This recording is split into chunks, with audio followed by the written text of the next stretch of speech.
राधे राधे। स्वागत है आपका इस चैनल पर। आज की इस वीडियो में हम आपको मार्गशीर्ष माह के गुरुवार से जुड़ी एक अद्भुत और प्रेरणादायक कथा सुनाने जा रहे हैं।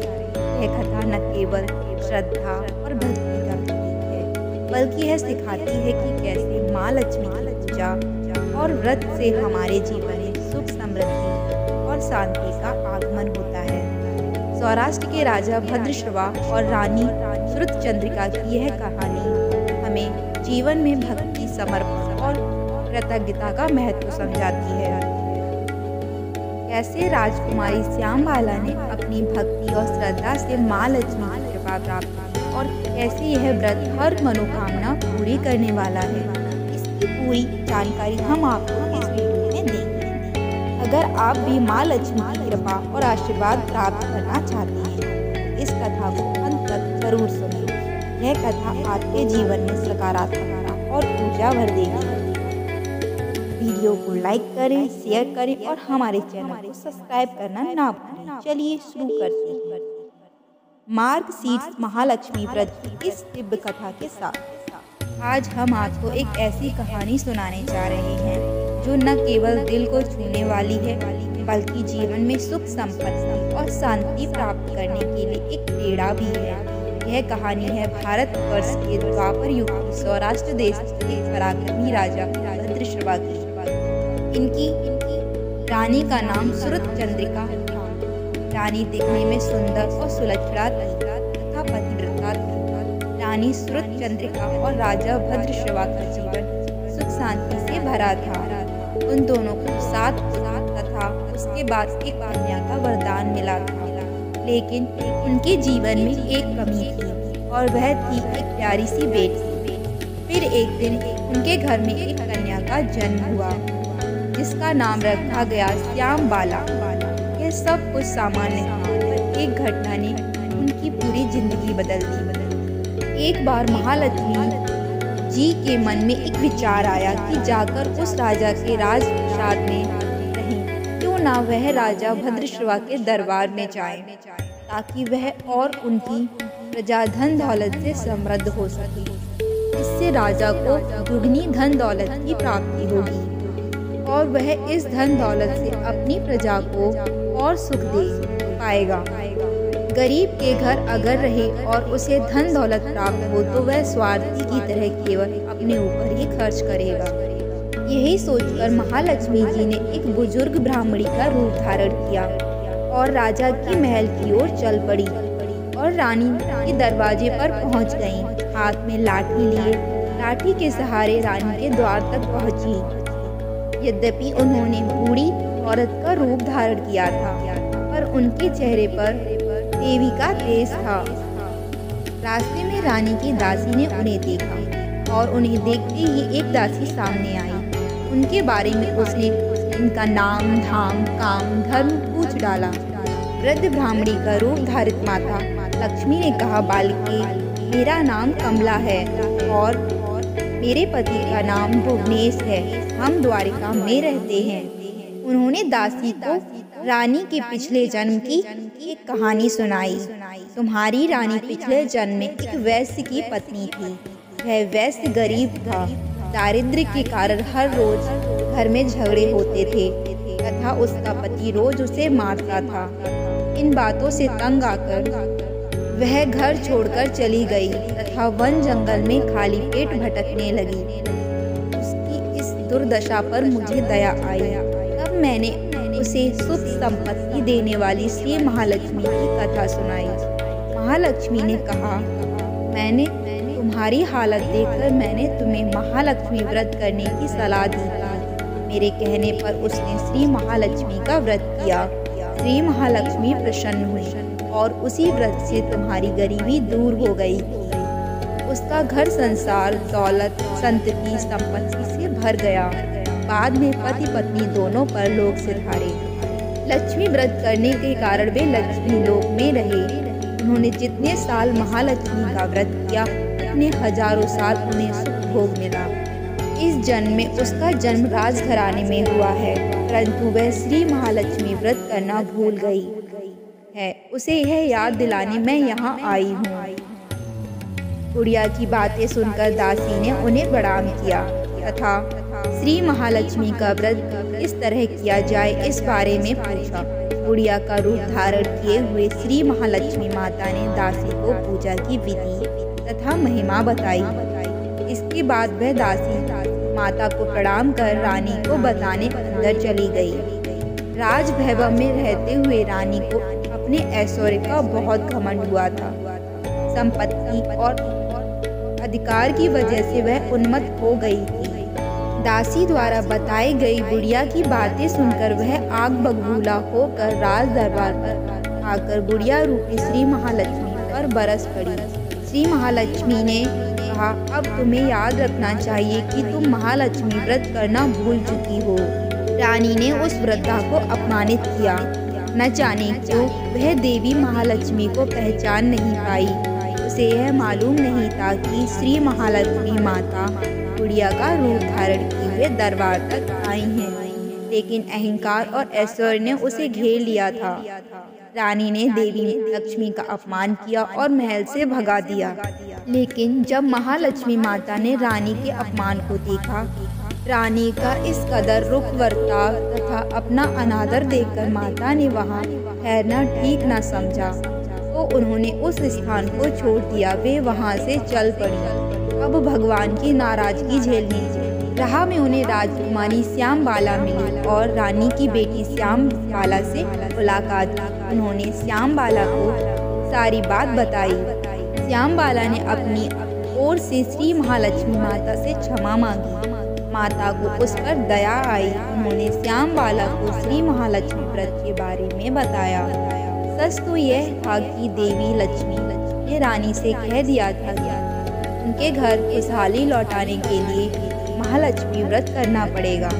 माता महालक्ष्मी ने श्यामबाला को महालक्ष्मी व्रत करने का रास्ता बताया और कहा, यदि तुम इस व्रत को सच्चे मन से रखोगी तो तुम्हारा जीवन धन और ऐश्वर्य से भर जाएगा। उस दिन अगहन मार्गशीर्ष माह का पहला गुरुवार था। वहीं श्यामबाला ने परम श्रद्धा से श्री महालक्ष्मी का व्रत रखा। उसकी ईमानदारी और विश्वास के कारण उसे जीवन में सभी सुख, ऐश्वर्य और धन का वरदान मिला। फलस्वरूप सिद्धेश्वर के सुपुत्र मालाधार से उसका विवाह हुआ।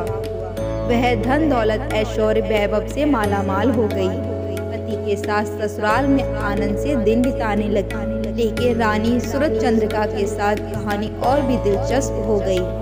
इधर श्री महालक्ष्मी का रानी पर प्रकोप हुआ। फलस्वरूप राजा भद्रश्रवा का राज एवं राज कारोबार नष्ट हो गया। वैभव सब कुछ नष्ट हो गया, यहाँ तक कि खाने के लाले पड़ गए।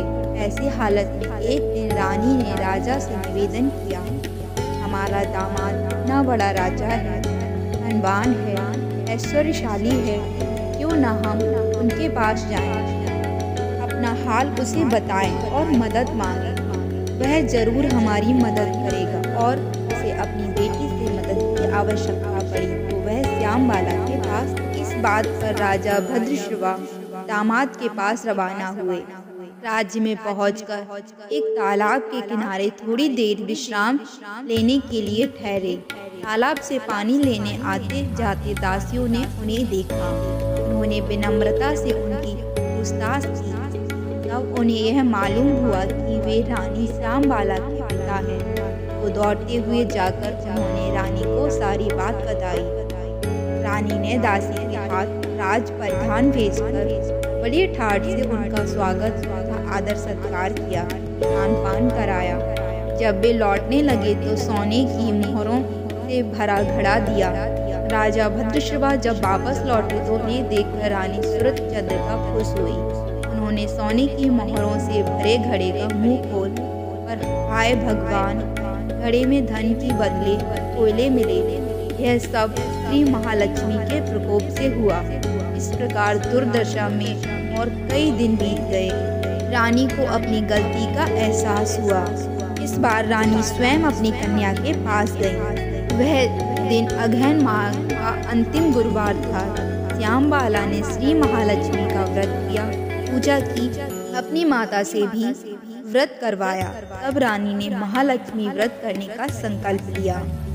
समय बीतने के बाद रानी ने अपनी बेटी श्यामबाला के पास जाकर महालक्ष्मी का व्रत किया और इस बार रानी को उसकी बुनियादी आवश्यकता भगवान की श्रद्धा और विश्वास का एहसास हुआ। परिणाम स्वरूप उसे अपना खोया हुआ ऐश्वर्य और सुख वापस मिला। रानी ने महसूस किया कि यह व्रत ही उनकी मुश्किलों का समाधान था। इसके बाद रानी अपने घर आई। श्री महालक्ष्मी का व्रत रखने पर उसे फिर से अपना राजपाट, धन दौलत, ऐश्वर्य प्राप्त हुआ। वह फिर से सुख शांति और आनंदमय जीवन बिताने लगी। कुछ दिनों बाद राजकन्या श्यामबाला अपने पिता के घर आई। उसे अपने घर देखकर सूरजचंद्र को पुरानी बातें याद आई। यही कि श्यामबाला ने अपने पिता को घड़ा भर कोयला दिया था। इसी कारण श्यामबाला को पिता के घर आने पर उसका कोई आदर आतिथ्य नहीं हुआ और उसे तो कुछ भी नहीं दिया बल्कि अनादर हुआ। इस पर उसने इस बात का बुरा नहीं माना। अपने घर लौटते समय उसने पिता के घर से थोड़ा नमक ले लिया। अपने घर लौटने पर उसके पति ने पूछा, अपने मायके से क्या लाई हूँ? इस पर उसने जवाब दिया, वहाँ का सार लाई हूँ। पति ने पूछा, इसका मतलब क्या हुआ? श्यामबाला ने कहा, थोड़ा धीरज रखिए, सब मालूम हो जाएगा। उस दिन श्यामबाला ने सारा भोजन नमक डाले बिना बनाया और परोसा। उस दिन पति ने खाना चखा, सारा खाना नमक बिना था, इसीलिए स्वाद न आया। फिर श्यामबाला ने थाली में नमक डाला, इससे सारा भोजन स्वादिष्ट लगने लगा। तब श्यामबाला ने पति से कहा, यही है वह मायके से लाया हुआ सार। पति को उसकी बात सही लगी। फिर वह दोनों हंसी मजाक करते हुए भोजन करने लगे। कहानी यहीं खत्म नहीं होती है। श्यामबाला ने अपने माता पिता से एक साधारण सिखाया हुआ नमक वापस लिया और बताया कि यह जीवन का सार है। कहानी में एक महत्वपूर्ण बात यह है कि श्यामबाला के साथ जो हुआ वही रानी के साथ भी हुआ। रानी ने अपने मायके से नमक लिया और जब अपने घर आई तो उसने अपने पति को समझाया कि वही है वह सार जो उसने मायके से लाया था। कुछ बातें अपने जीवन में थोड़ी देर से समझ आती हैं और जब समझ आती हैं तो बहुत सारी गलतियां सुधारी जा सकती हैं। और इस प्रकार माता लक्ष्मी की कृपा से रानी और उसके पूरे परिवार का जीवन खुशहाल हुआ। उन्होंने भगवान की पूजा का सही महत्व समझा और विश्वास किया कि हर गुरुवार महालक्ष्मी व्रत करने से जीवन में सभी दुख समाप्त हो सकते हैं और सभी इच्छाएं पूरी हो सकती हैं। कहा गया कि इस तरह जो कोई श्रद्धा भाव से श्री महालक्ष्मी की पूजा करे उसे माता की कृपा प्राप्त होती है, सुख संपत्ति शांति प्राप्त होती है, सभी मनोकामनाएं पूरी होती हैं। परंतु यह सब प्राप्त होने पर माता की पूजा को भूलना नहीं चाहिए। हर गुरुवार को व्रत पाठ अवश्य करना चाहिए। इस तरह श्री महालक्ष्मी की महिमा भक्तों की मनोकामना पूरी करती है। इस कहानी से हमें यह सीख मिलती है कि अगर हम अपनी माँ लक्ष्मी का ध्यान और पूजा श्रद्धा भाव से करते हैं तो हमारा जीवन धन सुख और शांति से भर जाता है। लेकिन जब भी हम यह सब मिल जाए तो हमें हमेशा याद रखना चाहिए कि श्री महालक्ष्मी का व्रत और पूजा कभी नहीं भूलना चाहिए। अगर आप भी महालक्ष्मी व्रत करते हैं तो याद रखें, भक्ति से बढ़कर कुछ नहीं। इसीलिए हर गुरुवार को विधि पूर्वक पूजा करें और माँ लक्ष्मी की कृपा प्राप्त करें। हर गुरुवार को महालक्ष्मी का व्रत करें और अपने जीवन में सुख समृद्धि की प्राप्ति करें। भगवान का विश्वास और भक्ति से की गई पूजा जीवन को बदल सकती है। धन्यवाद।